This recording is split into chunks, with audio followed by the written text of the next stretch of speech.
Hello everyone, Ember here, and today I've got some news to talk about regarding Pokemon TCG Pocket.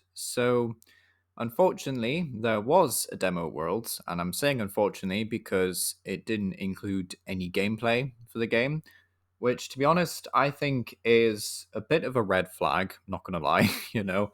You'd think that they'd want to show off gameplay, or at least to let people try out the game. Just the fact that they seem to be pushing, like, the collecting aspect, I guess, of this game, and not pushing, the gameplay, is a bit of a red flag, right? Because even if it turns out to be amazing in the end, which is, of course, what we all want it to be, it's still a bit weird that they wouldn't just show off like how good the gameplay is, basically. If we know, well, if we don't know this, but if we think at least that it's going to be a good game experience and, it's going to be fun to play, you would think they would have more faith in that and want to show it off, basically. So it is a bit weird. I'll just read through this article here, but Water Pokemon Master, who's in charge of Pokebeach, said, I'm here live at Worlds, where I've just spent an hour ripping open packs in Pokemon TCG Pocket. I was the first in line. Congratulations. But unfortunately, the demo does not include any gameplay. You can only open Genetic Apex packs, which I believe is the name of the first set of the game. Thus, the demo does not reveal any gameplay mechanics beyond this news story I posted in March. Here are some more newly revealed cards from Genetic Apex that he happens to pull from the packs. So, of course, lovely artwork. There's been a lot of discourse online about, why are these just not being released IRL, as like a separate product? Like, I feel like they could have just made, well, they could have replaced Battle Academy or whatever it is with this kind of thing, just a small casual way of playing the games. And I'm sure a lot of people, collectors, but also just players as well, who maybe want to play something a bit more casual, would have really enjoyed this. So it's just a bit of a shame, really, that it's limited to TCG Pocket. But yeah, a bit unfortunate. The artwork is, of course, amazing. I love this artwork on Abra. It all looks great, but again, I suppose we can have like a bit of a read through. Most of these are fairly boring. There's like nothing that interesting going on. There is some stuff like this stage 2 Pidgeot, which has the ability to drive off. Once in your turn, you may switch out your opponent's active Pokemon to the bench. Your opponent chooses their new active. Amazing artwork with Magikarp. Really would have liked to own this card IRL. There's also some other stuff like Primeape. You can notice things like the weakness is plus 20 as well. So fight back, 40 plus, and if this Pokemon has any damage, it does 60 more. So can do 100 for 2, which seems very, very good actually. So yeah, very powerful. But even aside from that, the balance is questionable, I think. You've got Pokemon that just do like 20, 30 damage. Then you've got like Farfetch that does 40 for 1, which seems very, very powerful in this kind of setting. If it will load the image eventually, please. Did we load Machop? Maybe not. Okay. Doesn't want to load Farfetch'd for some reason. But yeah, does 40 damage for colorless energy. Seems very, very powerful. Does have weakness to lightning, so maybe there's some good lightning ones to counter it. But to be honest, the balance does seem a bit out of sorts, really, for this. I know it's not supposed to be super competitive, but at the same time, you don't want like the same few cards to be the only thing that ever sees play on this app. Then we also have an Erica, which I believe says heal. Image doesn't want to load. Heal, I think that's 30. It's probably not 10, right? Heal 30 damage from one of your grass Pokemon. Okay, fair enough. And I can't read Sabrina. Is it going to load? Okay, yes.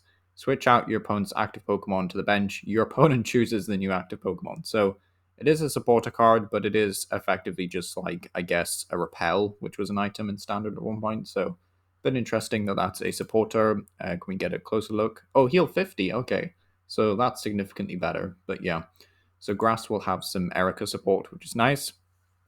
But yeah, unlike real booster packs, there are a few exclusive cards that can only be found within specific pack artworks, which is interesting. For example, in Genetic Apex, you can only find Sabrina within the Charizard pack. Okay, it's interesting. Here is the extended footage of Pikachu EX's immersive artwork, which, yeah, I'm not going to go over, but you can watch this if you would like to on, yeah, Pokebeach YouTube channel if you want to go watch that. As you open packs, you can flip them over to open them from the back. The cards are turned over. This reveals the chase card first. You have to physically swipe open the top of the pack to cut them open. It takes some practice. Stuart Pagan, who is part of the marketing team for Pocket, stated, "We created Pokemon TCG Pocket to enter the digital card game space." I mean, okay, fair enough. Whereas Live is only available in certain regions, Pocket will be available worldwide. So I guess this is like a general answer to the problem where Live is not available everywhere.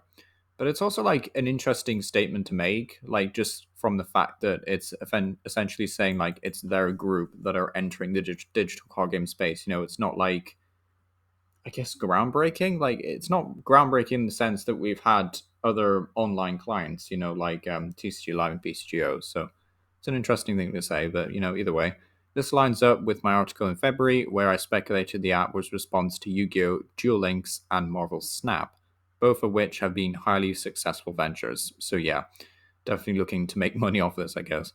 Pokemon TCG Pocket will release later this year, and no specific release date is known yet.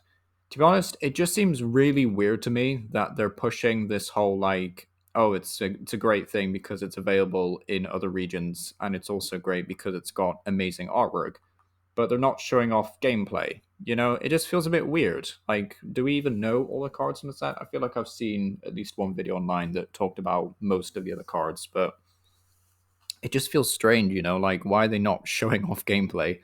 It is a bit of a concern, maybe I'm just being pessimistic for no reason, we've got nothing to worry about, all the kind of things, but to be honest, it is just a bit worrying.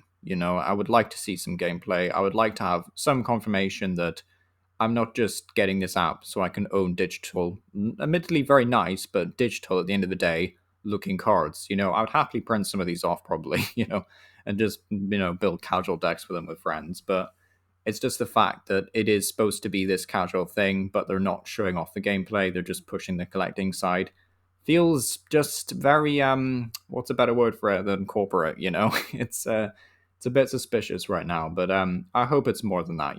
I do hope that this game isn't just a way of getting people to spend money on digital cards, basically. I do hope that there is, a very fun, casual gameplay experience to be had from this app. That's my main hope and desire from this game because TCG Live does not offer that right now. It doesn't. Maybe in the future, if it adds full expanded and we can get GLC or, they somehow create their own casual format for TCG Live. But I hope as well that this isn't an excuse not to do that. I would like to have a more casual version of cards I own on TCG Live, but sadly, it looks like this is their like answer, I guess, to that, which I hope not. I hope this isn't just like a casual collector thing, but we'll see, I guess. But yeah, Speed and Power, let me know what you think about all of this down below. And yeah, thank you for watching.